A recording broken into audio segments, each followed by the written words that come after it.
This video is not for whales and dolphins, it's for you, because you are just like me. And just like me, you've been looking forward to going to Waifu Peninsula for Season 2. And as Season 2 has just begun, I think it's a good time for a little bit of reflection, some tips for new players, and some reminders for some old players too. So here we go, let's get into it. 10 things I wish I knew when I started Zenless Zone Zero. And first off, I'm going to start with one that's kind of super obvious to anyone who's been playing gacha for a while, but if you're new to gacha, this is definitely something that you need to be aware of, and that is only use your polychrome on limited characters or engines if you really want to, but only use your polychrome on limited characters. Please, please, please never use polychrome for the standard tapes. You will get a bunch of standard pulls for freezies anyway if you're a newer player, and if you're an older player, you do accumulate them over time through events and such. The polychrome is for usage on the limited stuff as opposed to the standard stuff. The standard stuff really can't hold a candle to the limited stuff in Zenless, so do not use the polychrome, the limited currency that you get, for anything on the standard banner. So only get multicolored tapes, not the gray tapes.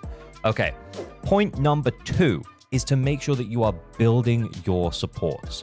Supports are so powerful in Zenless Zone Zero, so much so that we've only had one limited S-rank support, and she's pretty much best in slot in every single team. So it's absolutely imperative that you are actually building your supports properly, even if they aren't the limited S-rank support of Astra, and even if it's Nicole or Sukaku, because those characters are incredibly good at buffing within their niche. For Nicole, she's almost universal because her defense shred is going to apply to pretty much any character. The only character that she doesn't really work that well with is new DPS yixuan. However, the fact that she provides that defense shred is still really good for the types of enemies that we're going to be seeing with higher defenses because of the sheer force mechanics. So if you aren't running yixuan and you still want to be able to clear content, Nicole is still going to be really useful there. And yeah, like I said, you might feel like it's not a priority to build your A-rank supports, Nicole, Sukaku, Lucy, but it really, really is, because it can open up a bunch of flexibility for your teams. Nicole only got the D? Point number 3, don't farm for drive discs until after Internaut level 45. The reason for this is that you can guarantee that you are going to get 2 gold drive discs, so 2 S-rank drive discs from Internaut level 45. Now, you can get gold drive discs from Internaut level 35, but I'll be totally honest, my girlfriend just recently started playing Zenless Zone Zero, and she's been working her way all of the way through the story, and she got to Internaut level 50 before she was even thinking about drive discs. So don't consider drive disc farming until Internaut level 45. Just use what you get, work your way through the story, it'll be fine. And then by the time you get to the end of the story for Season 1 or Season 2, you will then have decently built characters so that you can consider what kind of drive discs you want to farm for. And I've got a couple more on drive discs as well. So point number 4 is when you are farming for drive discs is to only worry about the main stat on slots 4, 5, and 6. And then also worry about substats on slots 1, 2, and 3. So if you're deeper into the game, then yeah, sure, you can worry about the main stat and the substats on slots 4, 5, and 6. But when you first start farming for drive discs, please only concern yourself with slots 4, 5, and 6 in terms of the main stat. And also, I'm going to bring up the account review stuff here again, but the number of times I log into people's accounts and I just see defense where we should have impact on our stun agent. It's crazy. People who've been playing the game for a really long time, maybe Internaut level 58 was one of the highest ones I saw, where someone just had main stats on their slots 4, 5, and 6. They just didn't make sense for their builds. So yeah, sure, you can worry about substats on slots 1, 2, and 3, but then slots 4, 5, and 6, first things first, get the right main stat, and then worry about substats. And that brings us on to point number 6, which is also about drive discs, which is to keep drive discs. If they're not perfect drive discs, they might still be fine. If it's the only impact slot 6 that you have, don't throw it away, because it's the only impact slot 6 that you have. And therefore, you may as well use it until you get something better. You don't have to take it all the way to level 15 if the substats haven't rolled particularly well, but taking it to level 9, level 12 to make sure that it's usable is actually completely fine. And then you can replace it at some point down the line when you actually need to. If it's the best disc that you have for that slot, then you shouldn't get rid of it. Even if the substats are terrible, you just shouldn't get rid of it until you get a better disc. Just before we move on to the second half of this list, this is your reminder that you probably aren't subscribed. Like and subscribing is a great way to tell creators like me that you're enjoying this content and you want me to make more of it. And you can also drop me a follow over on Twitch if you want to hang out while I yap about any of this stuff live, and join the Discord if you still have questions or are looking for advice from some cool and knowledgeable peeps. Point number 6. To make good use of your resources. What do I mean by this? I know I just talked about drive discs for like 3 points, but point number 6 here is make good use of your resources. So again, not farming for the drive disc until you're after Internet level 45, but also making sure that you're building your characters properly. So making sure that you're getting them to like a minimum viable endgame level, which is probably getting their core skill to E, and then getting their base skills, all of the ones that they need to use at least until level 10.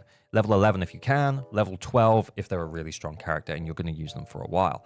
So really do consider where you're using those resources, and also don't overinvest into characters or skills where it makes very little difference to invest into those skills. So for example, a lot of DPS agents, they'll kind of want a pretty solid amount of skill investment across the board, but some support agents, for example, Astra, she only really cares about her EX special and her ultimate. So getting those leveled up and then kind of just ignoring everything else is totally fine, because we don't really care that much about getting her basic attacks up, because you're never going to use it. You're going to EX special, you're going to switch off, and then that's pretty much it. Point number 7 is to not sweat the end game too soon. When I have people coming into stream and asking for help and they're Internet level 52, Internet level 51, they've only just started farming for those S-rank drive discs, they don't even have S-rank drive discs on all their characters, and they're trying to push deeper into that end game, that's a journey that they need to go on. But it's not necessarily something that we can do that much about right now. Generally, the earliest I've seen people being able to fully clear endgame is around Internet level 55, and I think you should start thinking about attempting endgame around Internet level 53. And this might actually change a little bit as we head into Season 2, because there's a chance that things might get a little bit harder, and you might actually have to push a little bit deeper into the game, have a few more drive discs, have a few more weapons, and stuff like that, before you can actually push too much further into the endgame. But yeah, don't sweat the endgame stuff too much too soon. If you're getting to like Internet level 51, 52, 53, and you're kind of finished with the story, and you're not sure what you should be doing, the answer is that you're in the building phase. You're going to come back every day.